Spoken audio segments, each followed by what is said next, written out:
자, 오늘 우리가 주목할 기업은 바로 큐렉소입니다. 수술 로봇 시장, 정말 거인들이 득실거리는 곳이잖아요. 바로 그곳에 아주 당돌하게 도전장을 내민 뭐랄까 언더독 같은 기업이죠. 여러분께 한번 여쭤볼게요. 정말 만약에 수술을 받아야 한다면 그 수술을 로봇에게 맡길 수 있으시겠어요? 이게 사실 이제는 그냥 영화 속 얘기가 아니거든요. 자, 보세요. 사람의 손과 로봇의 손. 가장 큰 차이가 뭘까요? 바로 정밀도입니다. 사람이 아무리 숙련돼도 어쩔 수 없는 미세한 떨림까지 로봇은 완벽하게 제어하죠. 그리고 절개 부위도 훨씬 작아지고요. 바로 이런 점들 때문에, 그러니까 인간의 한계를 넘어선 정밀함 때문에 지금 의료계의 판도가 바뀌고 있는 겁니다.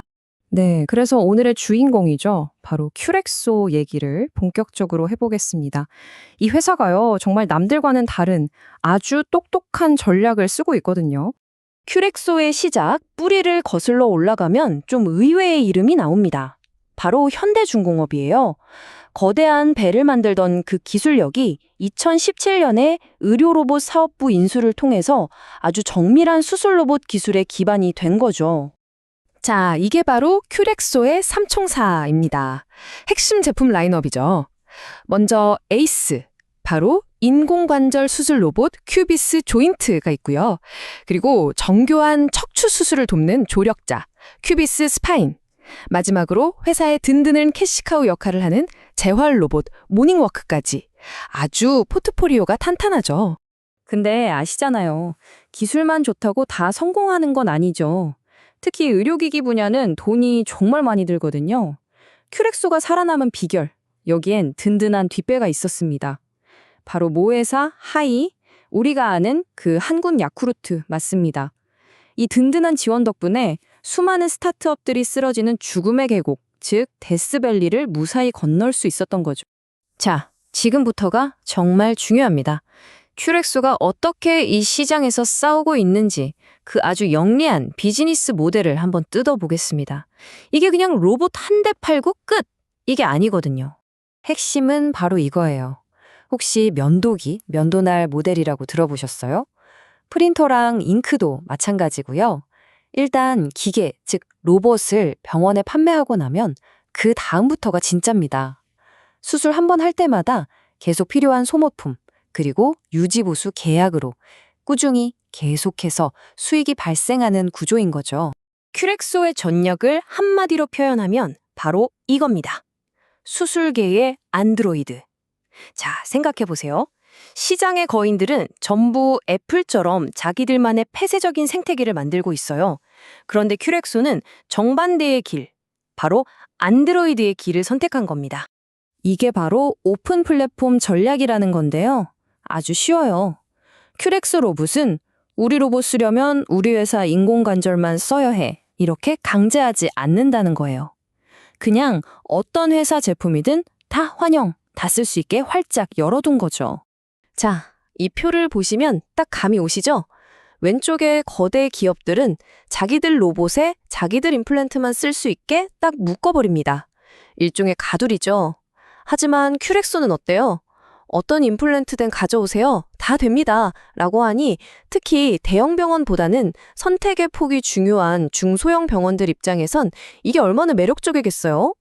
바로 이 틈새를 제대로 파고든 겁니다. 근데 이런 오픈 플랫폼, 그냥 말로만 할 수 있는 게 아닙니다. 이걸 가능하게 하는 강력한 기술력이 뒷받침돼야죠. 다른 경쟁사 로봇들은 대부분 의사의 손을 보조해주는 어시스트 방식이에요. 근데 큐비스 조인트는 차원이 다릅니다. 의사가 계획만 딱 입력해주면 그 다음엔 로봇이 알아서 스스로 뼈를 정밀하게 깎아냅니다. 이게 바로 완전 자동 방식이고 기술적으로는 정말 한 수 위라고 할 수 있죠. 자, 그럼 이 언더독의 멋진 전략이 과연 통했을까요? 네, 통했습니다. 그리고 그 모든 노력이 결실을 맺기 시작한 극적인 순간, 바로 그 티핑 포인트가 2025년에 찾아옵니다. 이 순간을 제대로 이해하려면 영업 레버리지라는 말을 알아두면 좋은데요. 전혀 어렵지 않습니다. 놀이공원을 한번 떠올려 보세요. 처음에 롤러코스터 짓고 뭐 하느라 돈이 엄청 들죠? 근데 일단 그 비용을 다 뽑고 나면, 즉 손익분기점을 넘기면 그 다음부턴 손님 한 명 더 올 때마다 그게 거의 다 순이익이 되잖아요. 이익이 폭발적으로 늘어나는 거죠. 바로 그 효과입니다. 그리고 큐렉소에게 그 놀이공원 효과가 나타나기 시작한 게 바로 2025년 3분기입니다. 이 표 정말 중요합니다. 보세요. 몇 년 동안 계속되던 적자 그 긴 터널을 지나서 드디어 마침내 영업이익이 흑자로 돌아선 겁니다. 정말 기나긴 투자가 빛을 보기 시작한 역사적인 순간이죠. 이런 극적인 턴어라운드를 가능하게 한 건 역시 핵심 사업, 바로 의료 로봇 판매였습니다. 성장세를 보세요. 전년 대비 무려 84.5% 증가. 이건 뭐 거의 폭발적인 성장이라고 봐야죠. 자, 한국과 아시아에서 성공을 거둔 큐렉소. 그럼 다음 목표는 어디일까요? 맞습니다. 세계에서 가장 큰 시장, 최종 보스라고 할 수 있는 바로 미국입니다. 이제 이 이야기의 클라이맥스가 다가오고 있습니다. 2017년에 기술을 확보해서 아시아 시장을 뚫고 마침내 2025년 흑자 전환까지 성공했죠. 이 모든 여정의 마지막 퍼즐 조각, 그야말로 활용점정이 될 관문이 바로 2026년 미국 FDA 승인에 달려 있습니다. FDA 승인, 이게 그냥 미국에서 물건 팔 수 있게 됐다는 뜻이 아니에요. 그 이상의 의미가 있습니다. 세계에서 가장 깐깐하게로 소문난 기준을 통과했다는 건 큐렉소 기술력 이제 월드 클래스입니다. 라고 전 세계의 공인도장을 꽝 찍는 거나 마찬가지거든요. 물론 이렇게 좋은 얘기만 있으면 얼마나 좋겠어요. 당연히 리스크도 있습니다.